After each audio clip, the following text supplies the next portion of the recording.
Hello guys, how are you. मैं भूपेंद्र सिंह। आज की क्लास में हम आपके लिए लेकर आए हैं इंटरमीडिएट सिलेबस की लास्ट पोएम, जिसका नाम है ऑन जेनिफर्स टाइगर। इस पोएम को कंपोज किया गया है एड्रिन रिच के द्वारा, जो कि एक यूएसए की बिलोंगिंग पोएटेस हैं।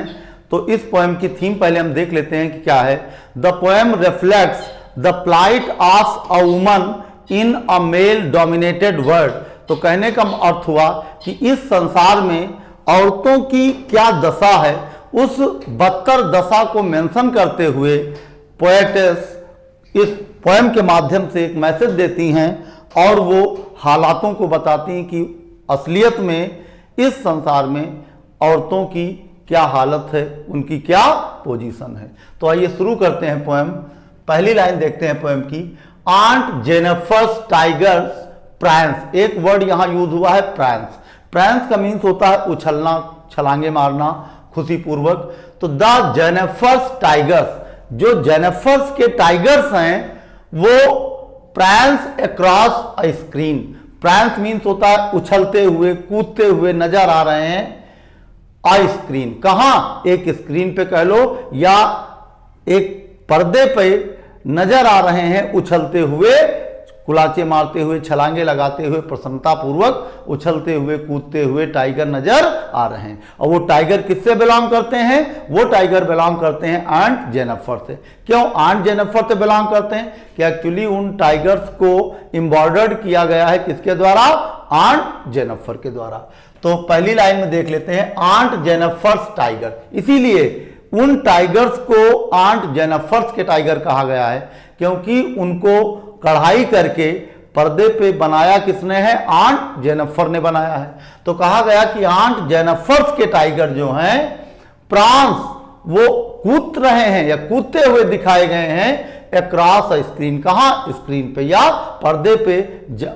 ऑन जेनिफर्स के टाइगर उछलते कूदते हुए दिखाए गए या दिखाए जा रहे हैं या दिखाई दे रहे हैं। Bright topaz. तो टोपाज एक प्रकार से एक प्रेसियस जेम है, काफी कीमती माणिक्य है, जिसका कलर होता है येलोइश। तो bright topaz denizens of a world of green. यहां पे उन टाइगर्स के कलर को कंपेयर किया गया है किसके साथ? Bright topaz. जैसा कि बताया गया कि टोपाज एक येलोइश कलर का बहुत ही बेशकीमती पत्थर होता है या रत्न होता है, जेम होता है, काफी बेशकीमती। तो उसका कलर होता है येलोइश।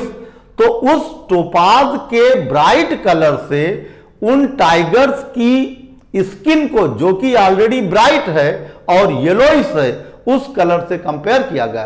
कहने का अर्थ हुआ यहां टोपाज, ब्राइट टोपाज से टाइगर की स्किन जो कि ऑलरेडी येलोइश होती है, उससे कंपेयर किया गया है। और यहां पे इनडायरेक्ट कंपैरिजन है, आप कह सकते हैं। इस लाइन में figures of speech metaphor use हुई है। तो bright topaz denizens, bright topaz चमकीले, टोपाज पुखराज, टोपाज मीन होता पुखराज।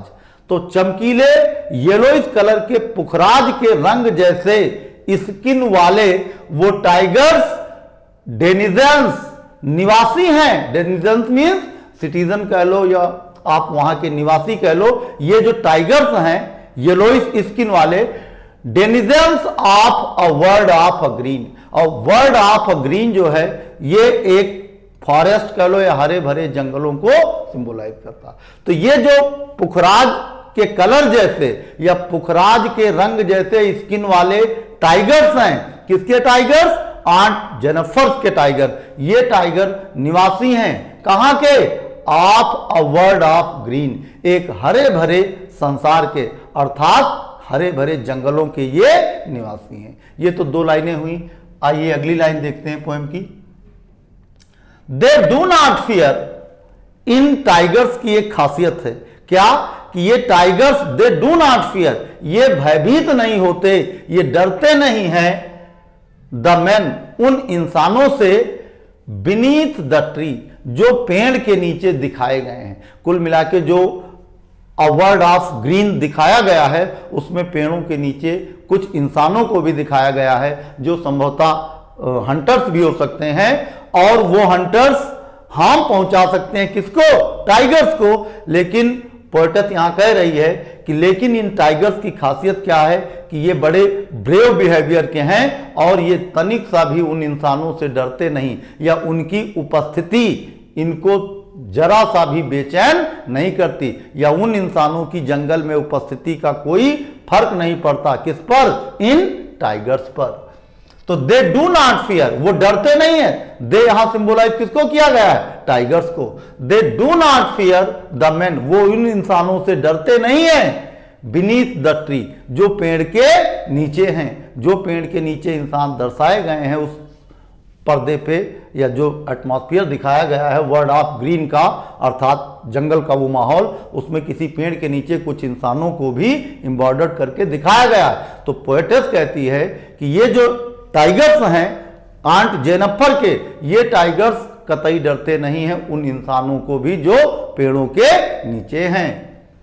और दे पेस, पेस मीन्स होता है मूव करना, तो they pace in sleek, sleek means होता है ग्रैंड मैनर, बड़े शानदार तरीके से वो मूव कर रहे हैं। शिवाल्डिक, शिवाल्डिक मीन्स होता है बड़े ही शिष्टता के साथ, सर्टेनिटी, और बड़ी ही निश्चिंतता के साथ। तो बड़ी ही शिष्टता और बड़ी ही निश्चिंतता के साथ वो टाइगर मूव कर रहे हैं, मूव करते हुए दिखाई दे रहे हैं, या मूविंग कंडीशन में दिखाई दे रहे हैं। ऐसा लगता है कि जैसे उन हरे भरे मैदानों में वो जो जेनिफर्स के टाइगर हैं वो मानो मूव कर रहे हो। और ये सारी कलाकारी है किसके हाथों की? जेनिफर के हाथों की, क्योंकि इतनी अच्छी कला है उनके अंदर एम्ब्रॉयडरिंग की कि उन्होंने ऐसे दर्शाया है मानो हूबहू वो टाइगर पेश करते नजर आ रहे हैं। और कैसे पेश करते नजर आ रहे हैं, कैसे चलते हुए नजर आ रहे हैं? स्लीक, स्लीक मीन्स होता है ग्रैंड मैनर, बड़े शानदार अंदाज में वो चलते हुए नजर आ रहे हैं। शिवाल्डिक, शिवाल्डिक मीन्स होता है बड़ी ही शिष्टता के साथ। और शिवाल्डिक स्पेशली ऐसा वर्ड यूज किया गया जैसे पर्सन के लिए जो काफी औरतों का मान मर्यादा, औरतों की मान सम्मान का ख्याल रखते हैं। तो यहां पे शिष्टता दिखाई गई है। स्लीक, शिवाल्डिक, सर्टेनिटी, बड़ी ही निश्चिंतता के साथ और बड़ी ही शिष्टता के साथ वो टाइगर्स मूव करते हुए दिखाई दे रहे हैं। कहां? स्क्रीन पे। और वो स्क्रीन पे उनको बनाया किसने है? बनाया गया है उन टाइगर्स को किसके द्वारा? आंट जेनिफर के द्वारा। और इसीलिए उन टाइगर्स को कहा गया है आंट जेनिफर टाइगर। ये हुआ पहला स्टंजा। अब बात करते हैं हम दूसरे स्टंजा की। पहले हम अर्थ देख लेते हैं, पोएटिक डिवाइस हम बाद में क्लियर कर लेते हैं। अगले स्टंजा में कहा गया है कि आंट जेनिफर्स फिंगर, ऊपर जो आंट जेनिफर हैं उनके पति के द्वारा उनको बहुत माल ट्रीटेड किया जाता है, बहुत कंट्रोल करके रखा जाता है, उनकी आज़ादी को छीन लिया गया है और बड़ी बैड कंडीशन में अपनी जिंदगी बिता रही हैं, कह लो, या बड़ी मुश्किलों भरी जिंदगी आंट जेनिफर बिता रही हैं। क्यों? क्योंकि उनके हस्बैंड ने उनको कंट्रोल करके रखा है, उनको आज़ादी से वंचित किया हुआ है, वो मन माफिक जिंदगी बिता नहीं पा रही हैं। और संभवतः इसीलिए उन्होंने अपनी दिल के इस अरमानों को, कह लो, या अपनी इन फीलिंग्स को उन टाइगर्स के थ्रू बयां करने का प्रयास किया है, और वो भी टाइगर्स की भांति फ्रीडम के साथ जिंदगी जीना चाहती हैं, उन टाइगर्स के समान जिनको उन्होंने एम्बॉर्डर्ड कर रखा है और बताया है एम्बॉर्डर्ड के थ्रू कि जैसे टाइगर्स फ्रीडम के साथ बिना डरे अपनी जिंदगी व्यतीत करते हैं, वैसे ही अरमान, वैसे ही ख्वाब, वैसी ही चाहत आंट जेनिफर्स के अंदर भी है, लेकिन वो उन टाइगर्स के समान जिंदगी जी नहीं पा रही। क्यों? क्योंकि उनके हस्बैंड के द्वारा उनको कंट्रोल करके, उनको बैन करके और उनको बंदिशों में रखा गया है, और काफ़ी बुरी तरीके से उनके साथ उनके हस्बैंड ट्रीट करते हैं, उनको काफ़ी बैड मैनर से उनको ट्रीट किया जा रहा, जहां ना उनके पास फ्रीडम है, ना उनके पास आज़ादी है, और ना मनचाहा काम करने की छूट है। तो अगले स्टंजा में आंट जेनिफर्स फिंगर, अब पोएट कहते हैं कि अगले स्टंजा में पोएट कह रही है कि aunt Jennifer's finger, aunt Jennifer की जो फिंगर्स हैं वो फ्लटरिंग, फ्लटरिंग मीन्स होता है टू शेक, या आप कह लो शेकिंग, वो कांप रही हैं, हिल रही हैं। क्या हिल रही है? आंट जेनिफर की फिंगर्स जो हैं वो कांप रही हैं। फ्लटरिंग मीन्स होता है हिलना या फड़फड़ाना कह लो, आप इसको टू शेक भी बोल सकते हैं। आंट जेनिफर की फिंगर्स जो हैं वो फ्लटर कर रही हैं, कांप रही हैं। थ्रो हर ऊल, अपने उस ऊल के साथ, या हाथों में वो ऊल लिए हुए हैं जिनसे वो एम्ब्रॉयडरिंग कर रही हैं, लेकिन ऊल के साथ उनकी उंगलियां जो हैं वो कांप रही हैं। और find even the ivory needle hard to pull, और यहां तक कि यह हालत है कि उनसे, आइवरी मीन्स होता है a substance made from tusk, जो, या आप ये कह लो हाथी दांत से बना हुआ सब्सटेंस जिससे आप निडिल बनाते और उससे कढ़ाई का काम किया जाता। तो आइवरी निडिल, जो हाथी दांत से बनी हुई निडिल है, उस निडिल को भी ऊन से खींच पाना मुश्किल हो रहा है, या कठिनाई हो रही है। उस निडिल को ऊन के थ्रू खींच पाने में भी आंट जेनिफर को मुश्किलों का सामना करना पड़ रहा, या बड़ी कठिनाई हो रही है उस आइवरी निडिल को खींच पाने में। हार्ड टू पुल, अर्थात मुश्किल से उनको खींचा जा रहा है उस निडिल को उस ऊल से होकर। और ऐसा किस लिए है? क्योंकि the massive weight of uncle's wedding, massive कहते हैं विशाल का या भारी भरकम। मैसिव वेट, वेट मीन्स होता है वजन, काफी भारी भरकम वजन ऑफ अंकल्स वेडिंग। और ये वजन काहे का है? अंकल्स वेडिंग बैंड, अंकल्स का जो वेडिंग बैंड है, वेडिंग बैंड यहां पे सिंबलाइज करता है रिंग को, क्योंकि जब अंकल्स वेडिंग बैंड है जिससे बंधी हुई हैं, कौन बंधा हुआ है? Aunt Jennifer. तो पोएट कहना चाहती है कि द मैसिव वेट, वो भारी भरकम शरीर, मतलब भारी भरकम वजन, शरीर नहीं बल्कि वजन, वो भारी भरकम वजन ऑफ अंकल्स वेडिंग बैंड। और ये वजन काहे का है? ये अंकल्स वेडिंग बैंड, अर्थात अंकल्स की वेडिंग जो रिंग पहन रखी है किसने? आंट जेनिफर ने।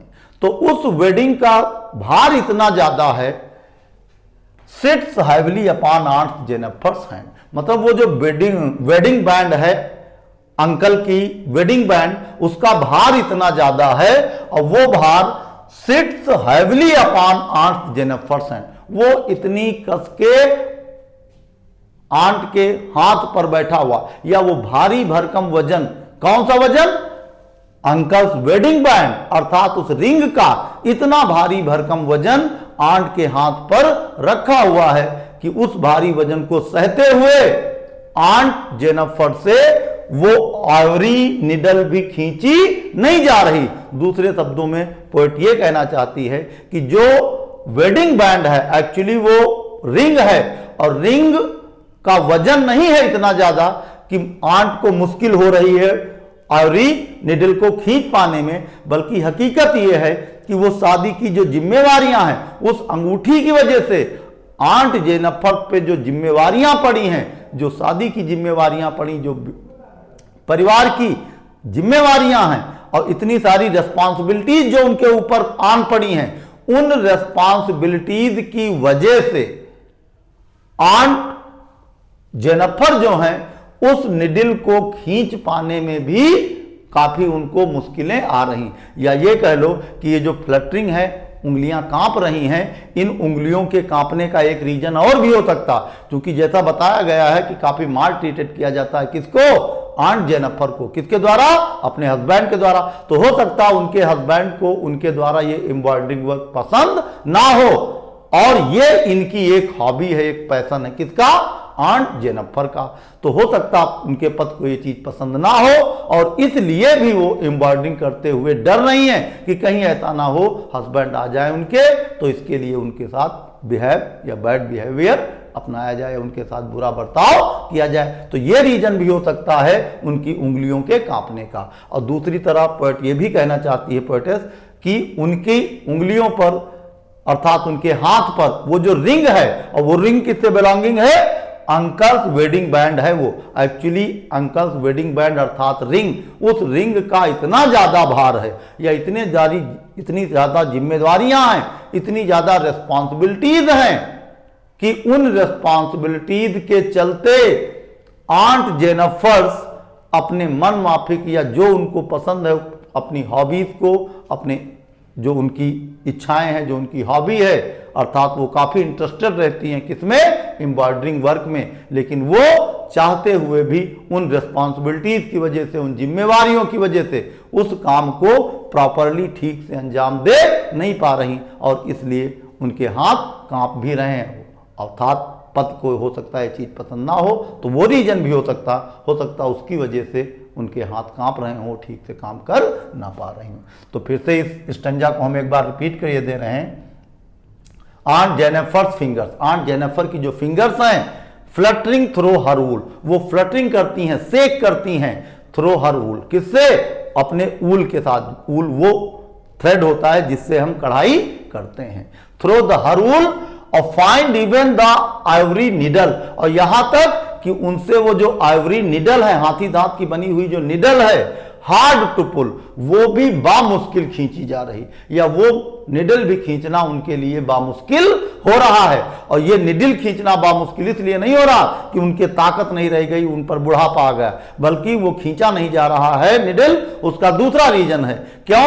एक तो उनके फ्लटरिंग हो रही है, शेकिंग हैंड है, और दूसरी चीज द मैसिव वेट, भारी भरकम वजन ऑन अंकल्स वेडिंग बैंड, किसका? अंकल्स के वेडिंग बैंड का भारी भरकम वजन, अर्थात उस अंगूठी का वजन, जो दूसरे शब्दों में कह लो जिम्मेवारियों का बोझ, सिट्स हैवली अपॉन आंट, वो इतनी बदतर तरीके से, इतनी बुरी तरीके से आंट जेनिफर के हाथों पर आन पड़ा है कि वो उसकी वजह से ठीक से वो आइवरी निडल भी उनसे खींचा नहीं जा रहा है। इतनी जिम्मेवारियां हैं, इतनी कठिनाइयां हैं जीवन में, और वो इतना ज्यादा क्षुब्ध हैं अपनी उस मैरिड लाइफ से, वो इतना ज्यादा परेशान हैं कि वो अपनी सबसे पसंदीदा कार्य को भी कर नहीं पा रही मनचाहे ढंग से। अगले स्टंजा में देखते हैं, व्हेन आंट इज डेड, जब आंट एक दिन मर जाएंगी, अर्थात जब ये संसार छोड़कर चली जाएंगी, हर टेरिफाइड हैंड, तो उनका भयभीत हाथ, उनके भयभीत हैंड्स है, एस लगा है, भयभीत हाथ, या उनके डर से व्याप्त ये जो हाथ हैं, विल लाई, वो तो चुपचाप जहां के तहां पड़े रहेंगे, मोशनलेस होंगे। जब आंट मर जाएंगी तो उनके हाथ तो मोशनलेस होंगे, उनमें कोई एक्टिविटी नहीं होगी, कोई मूवमेंट नहीं होगा। स्टिल रिंग्ड, लेकिन वो उस वक्त भी रिंग्ड होंगे, अर्थात घिरे होंगे विथ ऑर्डियल्स, ऑर्डियल्स कहते हैं उन कड़वी बात यादों से, या कह लो उन हार्डशिप से, उस बैड टाइम से, उस हार्ड टाइम से। With ordeals she was mastered by, जिनकी अब तक वो कंट्रोल में रही हैं, अर्थात उनको अपने पति का हर वक्त आदेश मानना पड़ता है।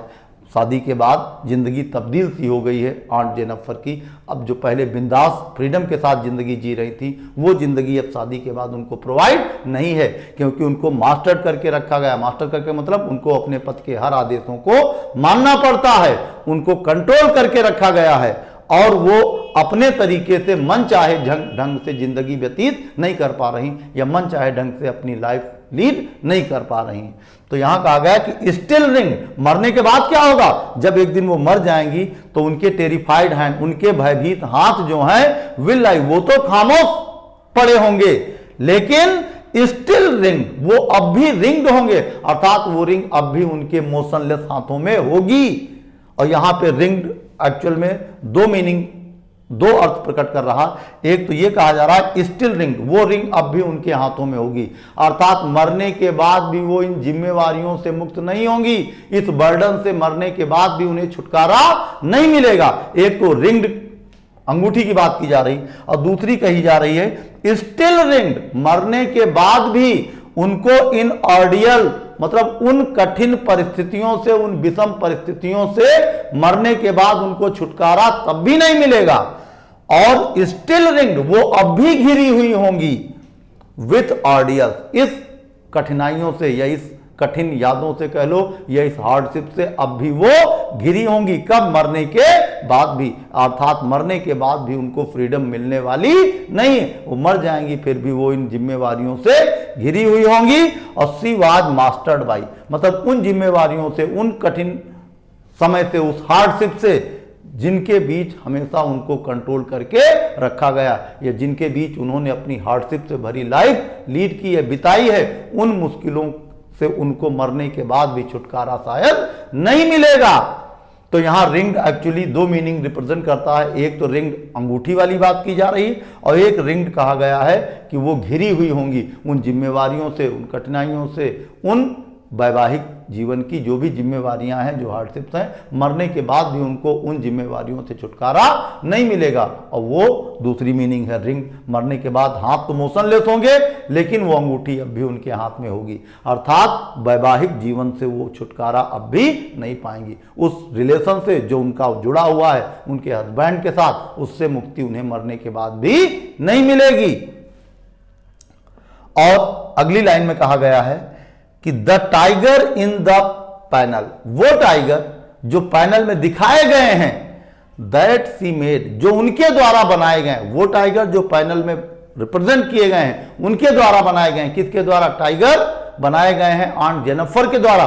वो टाइगर जिसको उन्होंने एम्ब्रॉयडरिंग के थ्रू बनाया है पैनल में, सी मेड, ये टाइगर जो उन्होंने बनाए हैं, विल गो ऑन प्रांसिंग, वो अब भी प्रांसिंग करते रहेंगे, उछल कूद करते रहेंगे, फ्रीडम के साथ वो अब भी दौड़ लगाते रहेंगे, उछलते कूदते रहेंगे, प्राउड, गर्व के साथ, एंड अनअफ्रेड, बिना किसी भय के साथ। और शायद यही जिंदगी और यही फ्रीडम और यही प्राउड की ख्वाहिश थी शायद जो ऑन जेनिफर चाहती थी, लेकिन ये ख्वाहिश उनकी पूरी ना हुई। दिल में ये अरमान उनके दबके रह गए, क्योंकि वो जो चीजें चाहती थी या जिन चीजों को चाहती थी वो चीजें उनको मिल नहीं पा रही थी। ना वो फ्रीडम मिल पा रही थी और ना उनको वो प्राउड मिल पा रहा था, और वो हमेशा अफ्रेड थी। किससे? अपने हस्बैंड से, क्योंकि फ्रीडम वाली लाइफ वो जी ना पाई। तो यहाँ पे कुल मिला के पैराडॉक्स यूज किया गया है।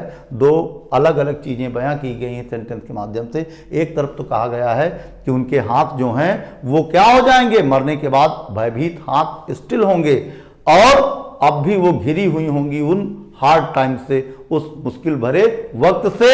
और दूसरी तरफ कहा गया कि एक ऐसी चीज थी जिससे वो वंचित थी, और वो वंचित कौन सी चीज थी? जिससे ऑन जेनिफर वंचित थी। ना उनके पास फ्रीडम थी, ना उनके पास प्राउड था, और ना स्वतंत्रता पूर्वक अपने मन चाहे ढंग से जीवन जीने की आजादी। और दूसरी तरफ इन टाइगर्स को रिप्रेजेंट किया गया है आंट जेनिफर के द्वारा ही, जिनके पास आजादी है, जिनके पास प्राउड है, और जो बिना अनअफ्रेड, बिना किसी से डरे हुए अपनी जीवन जी रहे हैं। अर्थात कुल मिला के यहाँ पे पोएटिक डिवाइस पैराडॉक्स यूज कर दिया गया है। आइए कुछ पोएटिक डिवाइसेस देख लेते हैं जो पोएम में यूज हुई।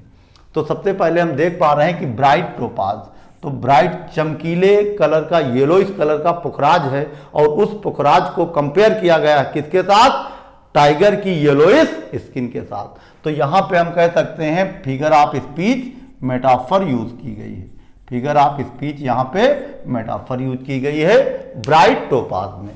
और आगे अ वर्ड ऑफ ग्रीन, अर्थात अ वर्ड ऑफ ग्रीन एक हरे भरे जंगलों को या थिक फॉरेस्ट को सिंबलाइज करता है, थिक फॉरेस्ट को दर्शाता है।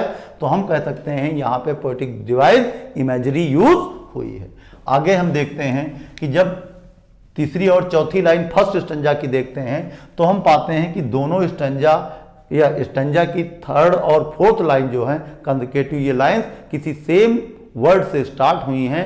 तो हम कह सकते हैं कि इन दो लाइनों में जो लाइनें शुरू हुई हैं किससे? दे वर्ड से।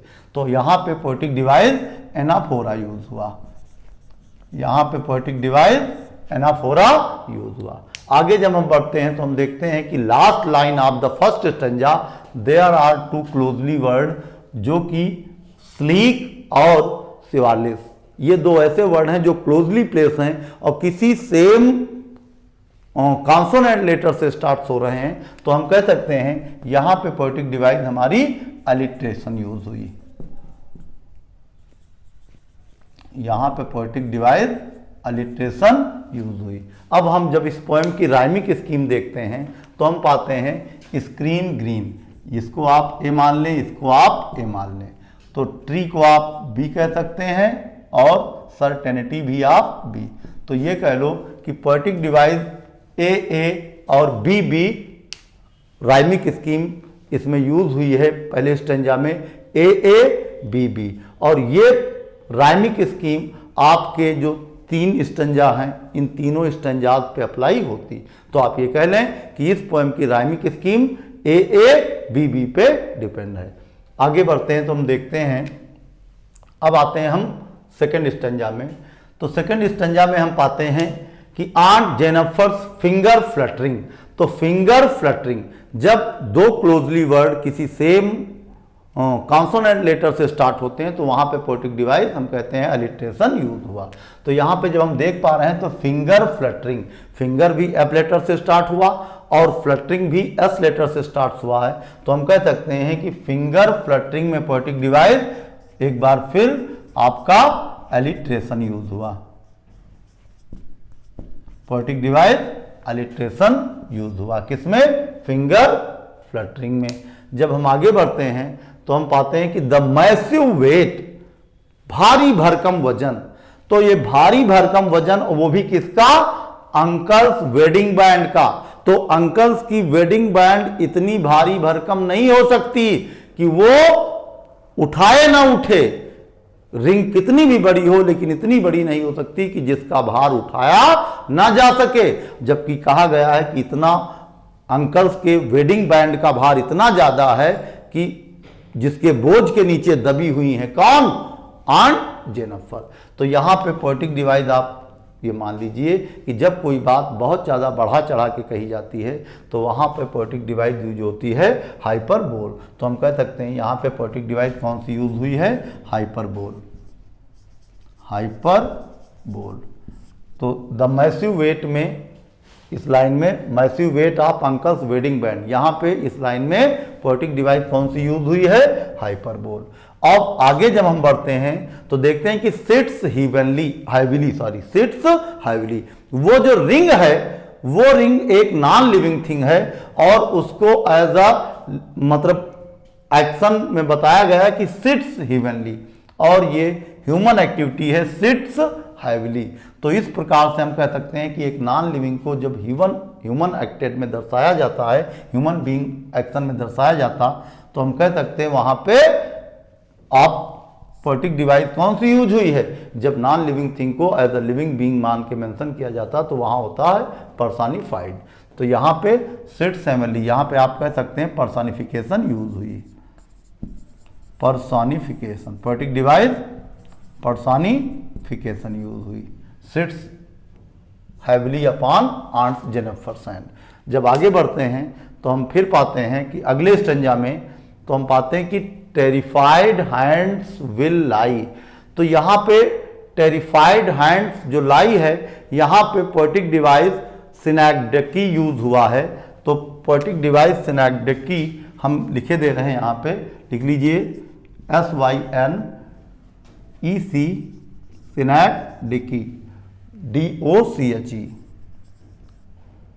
सिनैक्डेकी एक ऐसी पोएटिक डिवाइस होती है जिसमें हम किसी एक वर्ड के द्वारा किसी एक चीज को ना करके बल्कि पूरे ग्रुप को हम उससे सिंबलाइज करते हैं या पूरे ग्रुप को रिप्रेजेंट करना चाहते हैं, या किसी एक चीज को ना एक चीज के आगे तो लिखा जाएगा। जैसे यहाँ पे टेरिफाइड हैंड्स कहा गया, तो ऐसा नहीं है कि टेरिफाइड केवल हैंड्स थे, टेरिफाइड आंट जेनिफर की पूरी बॉडी थी। तो यहाँ पे पोएटिक डिवाइस सिनैक्डेकी यूज हुई है। और इस पोएटिक डिवाइस की खासियत क्या होती है कि इस पोएटिक डिवाइस के थ्रू हम किसी छोटी सी चीज को लेके पूरी चीज को मेंशन करना चाहते हैं, लेकिन पूरी चीज को मेंशन ना करके हम छोटी सी चीज मेंशन करते हैं, लेकिन एक्चुअली उसके थ्रू हम पूरी चीज को या बड़ी सी चीज को या होल कंप्लीट थिंग को मेंशन करना चाहते हैं। तो यहाँ पे कहा गया था टेरिफाइंग हैंड, तो एक्चुअली जो हैंड्स हैं वही नहीं टेरिफाइड हैं, बल्कि whole body of an aunt was terrified from her husband.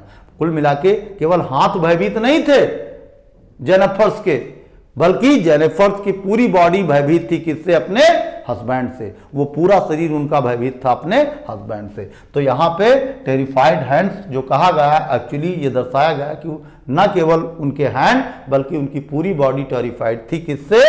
उनके हस्बैंड से। तो यहाँ पे पोएटिक डिवाइस यूज हुई है सिनैक्डेकी। अगले देखते हैं वर्ड में, अगली लाइन में हमको एक वर्ड मिला है रिंग्ड। तो रिंग्ड एक्चुअली दो मीनिंग रखता है, एक रिंग्ड अंगूठी वाली और एक रिंग्ड उस माहौल से घिरे हुए, या अब शादी के बाद बताया गया था मरने के बाद भी उनको उन जिम्मेवारियों से छुटकारा नहीं मिला, अब भी वो उस हार्डशिप से घिरी हुई थी मरने के बाद भी। तो यहाँ पे अगर देखा जाए रिंग्ड विथ ऑडियंस, तो ये दो मीनिंग रिप्रेजेंट करता है। तो हम कहते हैं कि जब कोई एक स्पेसिफिक वर्ड दो डिफरेंट मीनिंग रिप्रेजेंट करता हो या जो अलग अलग मीनिंग रखता हो सेम वर्ड, तो वहाँ पे पोएटिक डिवाइस पेन यूज होता। तो इस तरह हम कह सकते हैं कि रिंग्ड में पोएटिक डिवाइस पेन यूज हुआ। जब हम आगे बढ़ेंगे तो देखते हैं कि last line of the third stanza कि दो वर्ड यूज हुए हैं, प्रांसिंग और प्राउड। तो प्रांसिंग भी पी वर्ड से स्टार्ट होता है और प्राउड भी पी वर्ड से स्टार्ट होता, उस नाते हम कह सकते हैं कि यहाँ पे भी पोएटिक डिवाइस अलिट्रेशन यूज हुआ, यहां भी पोएटिक डिवाइस अलिट्रेशन यूज हुआ है। तो ये और लास्ट की दो लाइनों में एक पोएटिक डिवाइस और आपको मिलेगी जो कि पहले बताया जा चुका है, पैराडॉक्स। तो इस तरह ये कुछ पोएटिक डिवाइसेस हैं जो इस पोएम में यूज हुई हैं। हम आशा करते हैं पोएम आपकी समझ में आई होगी। हम फिर मिलेंगे आपको नेक्स्ट क्लास में नेक्स्ट टॉपिक के साथ। तब तक के लिए नमस्कार।